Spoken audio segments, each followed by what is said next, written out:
نہیں کر سکتے کہ حضرت مسیح جو ہے وہ سولی نہیں چڑھائے گئے. وہ سولی چڑھائے گئے, وہ فوت نہیں ہوئے, البتہ زخمی ہو کر وہاں سے اتار لیے گئے تھے. پھر ان کا علاج معالجہ ہو گیا, پھر وہ علاقہ چھوڑ کر کشمیر میں آ گئے. یہاں آ کر ان کا انتقال ہو گیا, یہاں دفن ہوئے, یہاں کشمیر میں ان کی قبر بھی موجود ہے. یہ دو ایشو ہیں جو اس شخص نے اٹھائے, اور اس سے عوام الناس جو ہیں جن کے اندر کے علم کی پختگی نہیں ہوتی, یا جذباتی طور پر آپ انہیں متاثر کر سکتے ہیں, یا جیسا کہ میں نے پہلی بات کہی تھی اس میں تو یقیناً ایک وزن کی بات نظر آتی ہے کہ یہ رحمت ہے, وہی رحمت ہے, نبوت رحمت ہے. اللہ کی رحمت بند ہو جائے گی کیسے؟ اب اس کا جواب ہے یہاں. میں نے اس قادیانی سے کہا کہ مجھے یہ بتاؤ کہ کیا تم یہ مانتے ہو کہ اللہ کی ہدایت قرآن میں کامل ہو گئی؟ انہوں نے کہا ہاں ہم مانتے ہیں, ہدایت کامل ہو گئی. میں نے کہا کیا تم یہ مانتے ہو کہ قرآن محفوظ ہے, اس میں تحریف نہیں ہوئی؟ کہ ہاں مانتے ہیں قرآن محفوظ ہے, اس میں تحریف نہیں ہوئی. پھر میں نے کہا مجھے منطقی وجہ بتاؤ, پھر اس وحی کی کھڑکی کو کھلے رکھنے کا فائدہ کیا ہے؟ وہاں سے جو آنا تھا جو مکمل ہو گیا قرآن. ہاں قرآن میں اگر تحریف ہو جاتی, اس کی حفاظت کا ذمہ نہ لیا گیا ہوتا تو کسی نبی کی ضرورت تھی کہ جو آ کے اس کی تصحیح کرتا کہ یہ بات یوں نہیں یوں تھی, یہ غلطی کر دی گئی ہے, ورنہ حقیقت یوں تھی. منطقی اعتبار سے ایک حاجت, ایک جواز پیدا ہوتا ہے اس وحی کے جاری رہنے کا اور نبوت کے جاری رہنے کا, بشرطے کہ ان دو باتوں میں سے کسی ایک کو مانو. یا تو یہ کہو کہ ہدایت قرآن میں مکمل نہیں ہوئی, اور یا کہو ہو تو گئی تھی لیکن قرآن جو ہے گم ہو گیا, قرآن کے اندر تحریف ہو گئی, وہ اصل قرآن نہیں ہے. یہ دونوں باتیں نہیں مانتے تو مجھے بتاؤ عقلی اعتبار سے, منطقی اعتبار سے کہاں کوئی جواز پیدا ہوتا ہے اس کھڑکی کو کھلے رکھنے کا؟ فَبُهِتَ الَّذِي كَفَرَ, جیسا کہ میں نے پہلے آپ کو بتایا, بالکل مبہوت ہو گیا کہ واقعتاً آپ کی دلیل بہت مضبوط ہے.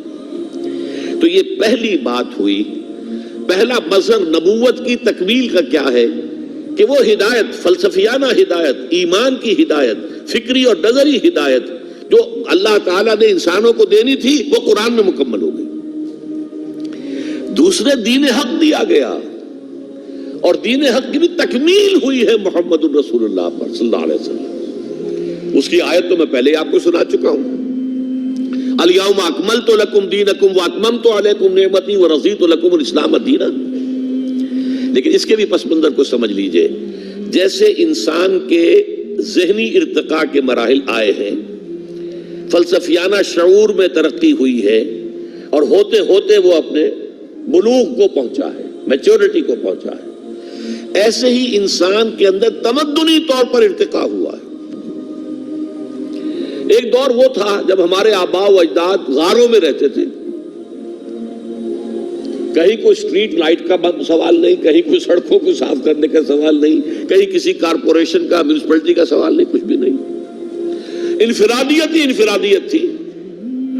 عام جو منار کا فول ہے سروے, میں اپنی غار کا میں مالک ہوں, جو چاہوں کروں, میرے اوپر کوئی قانون نہیں, کوئی قدغن نہیں.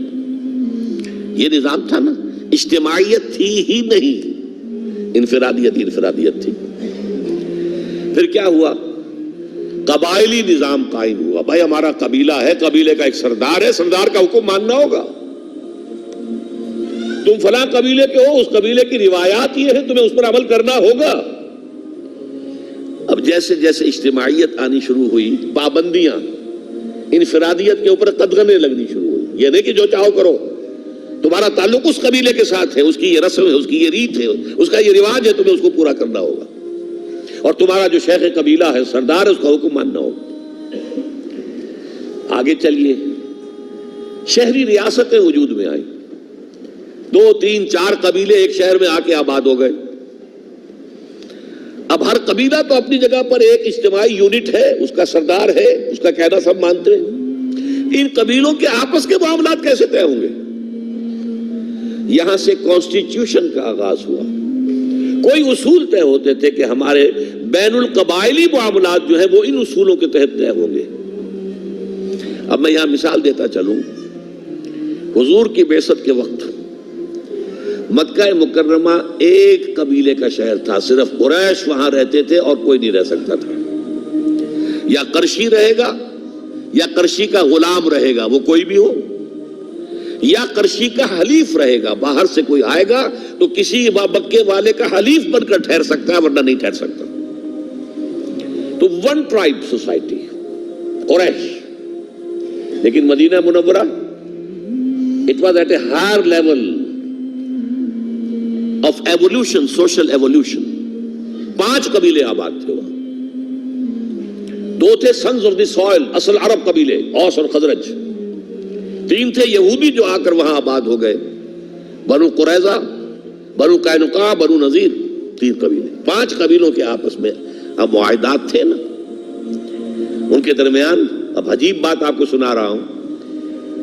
اوس کا قبیلہ چھوٹا تھا، خزرج کا بڑا تھا. حضور نے بھی جب 12 ان میں نقیب مقرر کیے تھے تو 9 خزرج میں سے تھے، 3 اوس میں سے تھے. اوس کا قبیلہ چھوٹا تھا. ان کے درمیان طے تھا اگر اوسی قتل کر دے گا کسی خزرجی کو تو دیت جو ہے خون بہا 1/3 ہوگی، اور اگر اوسی خزرجی کو قتل کر دے گا تو 3 گنا دینی ہوگی، اور خزرجی اگر قتل کر دے اوسی کو تو وہ 1/3 ہوگی. اب آپ سنیے، یقیناً اوسی نوجوان کا خون کھولتا ہوگا کہ کیا میرے خون کی، میری جان کی قیمت اس خزرجی نوجوان سے 1/3 ہے. لیکن اگر مدینے میں رہنا ہے تو ماننا پڑے گا. یہ آپ کو کیا نظر آ رہا ہے؟ یہ ہے عود الابراد سے ملنے والا وائٹ عود. یار یہ ایک ایسی چیز ہے، میں اس کو یہ یہاں طے ہو چکا ہے. You have to abide by it. اب اس کی پابندی کرنی ہو. اچھا، اس سے اگلا قدم کیا تھا؟ جزیرہ نماء عرب، جیسے آپ افغانوں کو دیکھتے ہیں نا کہ افغان کا چہرہ تھوڑا اور پگڑ بہت بڑا، ایسے ہی جزیرہ نماء عرب جو ہے اس کے اوپر جو ہے یہ بہت بڑا ٹربن جو ہے، یہ عرب کا ایک اور علاقہ ہے. شام عرب، عراق عرب، یہ بھی عرب ہے. عراق عرب، شام عرب، اور ایک جزیرہ ہے، یہ جزیرہ نما ہے. جزیرہ نما کے اوپر عراق بھی ہے اور شام بھی ہے. اور اس جزیرہ نما کے اوپر 2 عظیم مملکتیں قائم تھیں، ایمپائرز. دی رومن امپائر قیصر اینڈ دی ایرانین امپائر کسرا. یہ تمدن کی آخری سٹیج تھی، جبکہ حکومتیں بن گئیں، بادشاہت ہو گئی، محل بن گئے، سٹینڈنگ آرمیز ہو گئیں، لاکھوں کی تعداد میں فوجیں ہیں، ٹیکس لگ رہے ہیں. دہقان جو ہے محنت کر رہا ہے اور اس سے ٹیکس لیا جا رہا ہے. جاگیردار اپنا حصہ رکھ کر باقی بادشاہ کو پہنچاتا ہے. کرگے پر بیٹھا ہوا کوئی کپڑا بن رہا ہے، اسے ٹیکس لیا جا رہا ہے. ان کو پیسا جا رہا ہے ظلم کی چکی کے اندر. بادشاہ عیش کر رہے ہیں، اونچے اونچے محل بنا رہے ہیں. یہ زمانہ تھا جب کہ انسانیت کے اوپر پابندیاں ایسی لگیں، انسان مجبور اور مقہور ہو کر رہ گیا. اس دور میں محمد الرسول اللہ پیدا ہوئے صلی اللہ علیہ وسلم. اب تمہارا تمدنی ارتقاء اس انتہا کو پہنچ گیا ہے.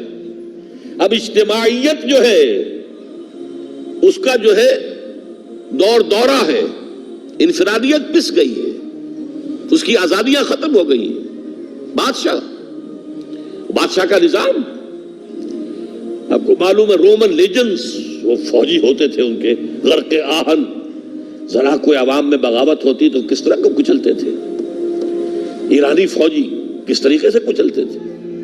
اس وقت محمد الرسول اللہ آئے اور دین حق، ایک نظام زندگی کو مکمل کر کے عطا کیا گیا محمد الرسول اللہ کو، ہر اعتبار سے مکمل.